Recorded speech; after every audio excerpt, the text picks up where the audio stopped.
നമ്മുടെ രാജ്യം വളരെ അഭിമാനകരമായ ഒരു നേട്ടം കൈവരിച്ചിരിക്കുകയാണ്. യുദ്ധത്തിൽ നമ്മുടെ രാജ്യത്തെ ജനങ്ങളെ മുഴുവൻ രക്ഷിക്കാൻ ഇന്ത്യൻ സൈന്യത്തിന് കഴിഞ്ഞു. പാകിസ്ഥാൻ വലിയ തോതിൽ ആക്രമണം നടത്തിയിട്ടും നമ്മുടെ രാജ്യത്ത് ഒരു പൂച്ചക്കുഞ്ഞിന് പോലും ഒന്നും പറ്റിയിട്ടില്ല. അതുപോലത്തെ പ്രതിരോധ സന്നാഹങ്ങൾ നമുക്ക് ഒരുക്കാൻ കഴിഞ്ഞു.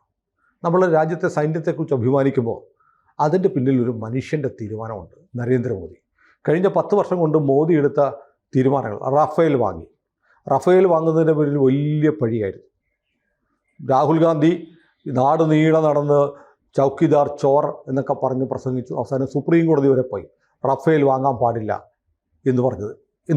അവസാനം സുപ്രീം കോടതി പറഞ്ഞു ആ റഫേലാണ് നമ്മളെ രക്ഷിച്ചത്.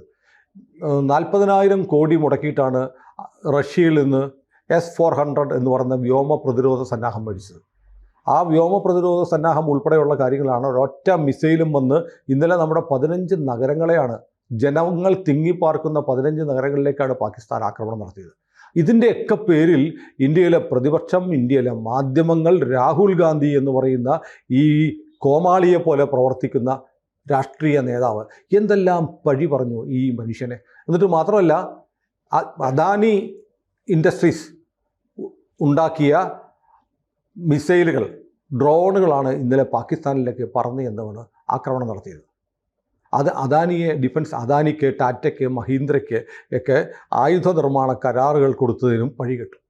അപ്പം മോദി അല്ലായിരുന്നു ഇന്ത്യൻ പ്രധാനമന്ത്രിയെങ്കിൽ ഇന്ത്യ ഈ പാകിസ്ഥാൻ്റെ ആക്രമണത്തെ അതിജീവിക്കുമായിരുന്നു.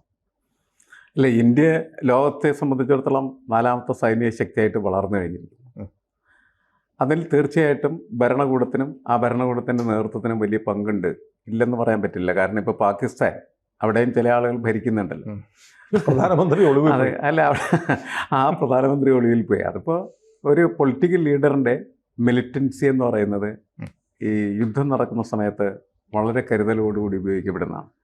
ആ മിലിറ്റൻസിയാണ് ആ രാഷ്ട്രത്തിലെ ജനങ്ങൾക്ക് അവർക്ക് ആത്മവിശ്വാസത്തോടെ നിൽക്കാൻ പറ്റുന്നൊരു അന്തരീക്ഷം ഉണ്ടാക്കുന്നത്. ഇപ്പോൾ പാകിസ്ഥാനിൽ നിന്ന് കുറേ മിസൈലുകളെല്ലാം തൊടുത്തുവിട്ടു.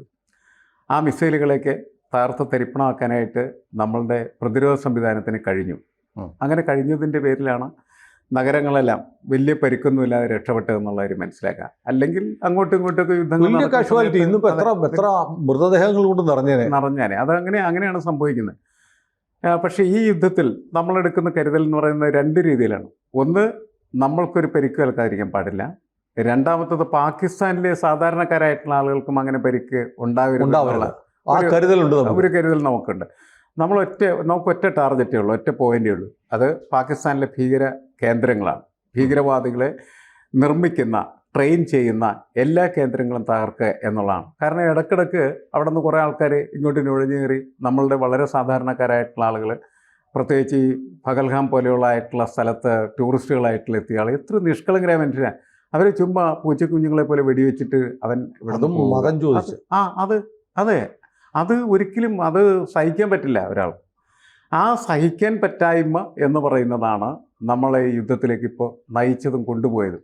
പക്ഷെ അങ്ങനെ യുദ്ധം നടത്തുന്ന സമയത്ത് വെറുതെ കയറി അവരിങ്ങനെ ആക്രമണം നടത്തി പിറ്റേ ദിവസം നമ്മളൊന്നും ചെയ്തില്ല.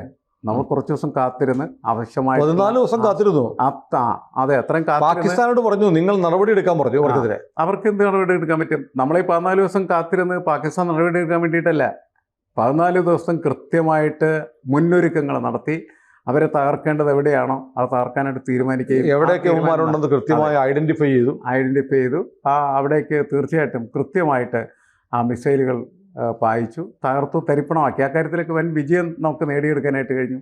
അത് നേതൃത്വത്തിൻ്റെ വിജയമാണ്. തീർച്ചയായിട്ടും നരേന്ദ്രമോദി ഇത് കുറേ കഴിയുന്ന നമുക്ക് എപ്പോഴും സംഭവിക്കുന്ന ഒരു പ്രശ്നമുണ്ട്.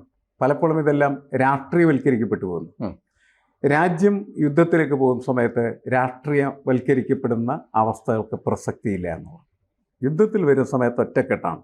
യുദ്ധത്തിൻ്റെ തന്ത്രങ്ങൾ എന്ന് പറയുന്നതിനും ഒറ്റ വഴിയുള്ളൂ, അത് ശത്രു നിഗ്രഹിക്കുക എന്നുള്ളതാണ്. ശത്രു സംഹാരത്തിൽ കുറഞ്ഞ ഒരു പരിപാടിയും യുദ്ധത്തിനില്ല. പക്ഷേ ഇപ്പോൾ നമ്മൾ വലിയ വിജയം നേടിയിരിക്കുകയാണ്, അഭിമാനകരമാണ്. ഞാൻ ആദ്യം പറഞ്ഞ പോലെ. അപ്പോൾ ഈ സന്നാഹങ്ങൾ വാങ്ങിച്ചതിൻ്റെ പേരിലാണ് മോദിയെ കഴിഞ്ഞ വർഷങ്ങളോളം കൊണ്ടിരുന്നത്. അതൊക്കെ സ്വാഭാവികമായിട്ടും രാഷ്ട്രീയമായിട്ട് വരുന്ന ആക്ഷേപങ്ങളും ആരോപണങ്ങളും മാത്രമാണ്. അതൊക്കെ തെളിയിക്കപ്പെടുന്നത് എന്ന് വെച്ചാൽ അത് ശരിയല്ല എന്ന് തെളിയിക്കപ്പെടുന്നത് ഇത്തരത്തിൽ മുഹൂർത്തങ്ങൾ ഉണ്ടാകുന്ന സമയത്താണ്. ഇതില്ലെങ്കിൽ ആ ആരോപണങ്ങളായിരിക്കും മിക്കവാറും എന്ത് ചെയ്യുന്നത് ഇവിടെ ഇങ്ങനെ പെയ്ത് നിറഞ്ഞുകൊണ്ടിരിക്കുന്നത്. റാഫേൽ ഞാനന്ന് റാഫേലിൻ്റെ വിഷയങ്ങളിൽ പഠനം നടത്തിയ സമയത്ത് ഈ റാഫേൽ വിമാനങ്ങൾ വാങ്ങുന്നതിന് വേണ്ടിയിട്ട് നമ്മുടെ സൈനിക കേന്ദ്രങ്ങൾ സർക്കാരിന് നിർദ്ദേശം കൊടുക്കുമ്പോൾ പറഞ്ഞതെന്താണെന്ന് വെച്ചാൽ 3 തരത്തിലുള്ള അക്രമങ്ങൾ നമുക്ക് വരാനായിട്ടുള്ള സാധ്യതയുണ്ട്. അഫ്ഗാനിസ്ഥാനിൽ നിന്ന് ആക്രമിക്കാം, പാകിസ്ഥാനിൽ നിന്ന് ആക്രമിക്കാം, ചൈനയിൽ നിന്ന് ആക്രമിക്കാം. ഈ 3 സ്ഥലത്ത് നിന്ന് ഒരേ സമയത്ത് തന്നെ നമ്മൾ ആക്രമിച്ചാൽ പോലും അതിനെയൊക്കെ നമുക്ക് താർക്കാൻ പറ്റുന്നൊരു സംവിധാനം എന്ന നിലക്കാണ് ഈ റാഫേൽ വിമാനങ്ങൾ വാങ്ങുന്നതിന് വേണ്ടി അവർ മുന്നോട്ട് വെച്ചിരുന്നതായിട്ടുള്ള നിർദ്ദേശം.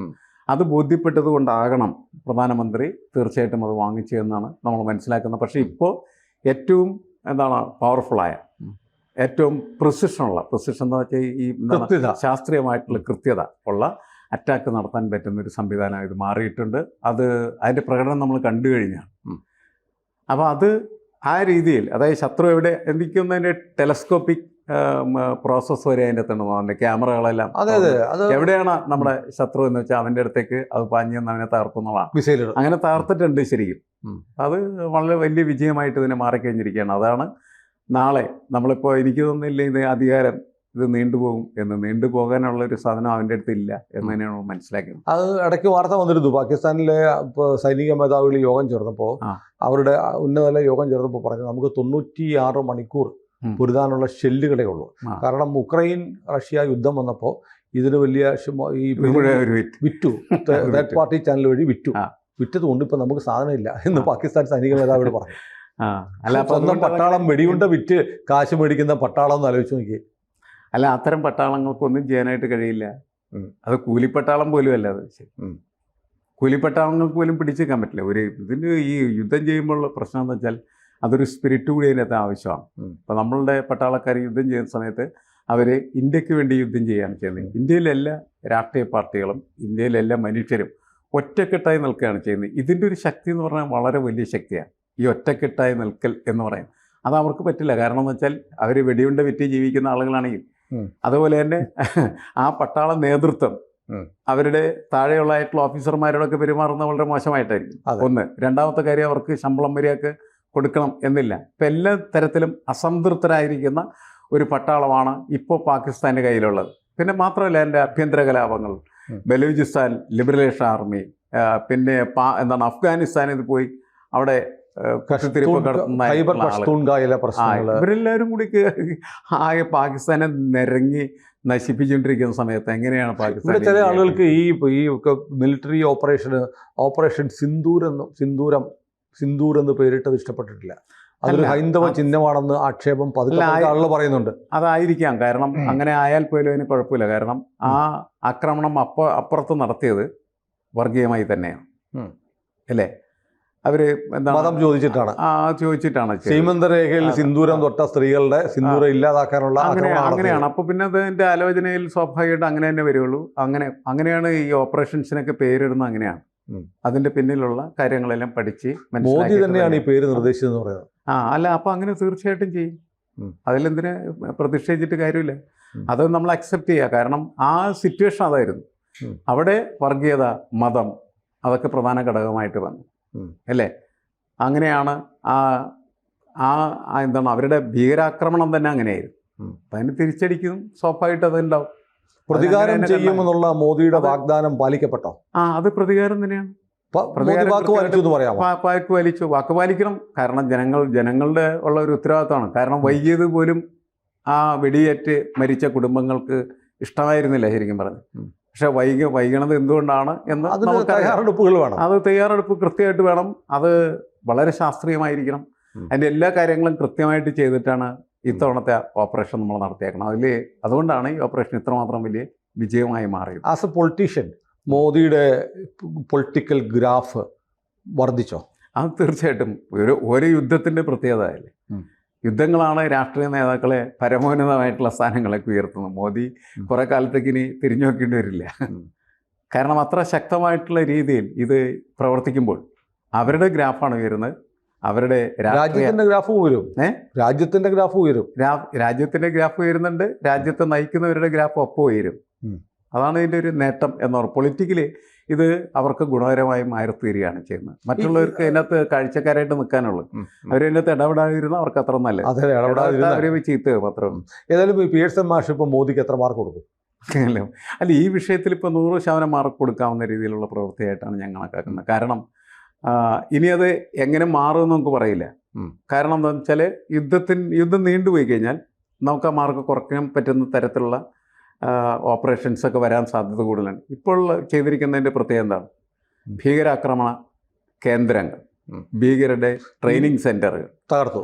അത് തകർക്കുന്നതിൽ 100% അത് മാത്രമല്ല, വിജയിച്ചിരിക്കുന്നു. ഭീകരരെ ഇങ്ങോട്ട് പറഞ്ഞു വിടുന്നതിന് മുമ്പ് പാകിസ്ഥാൻ 2 വട്ടം ആലോചിക്കും.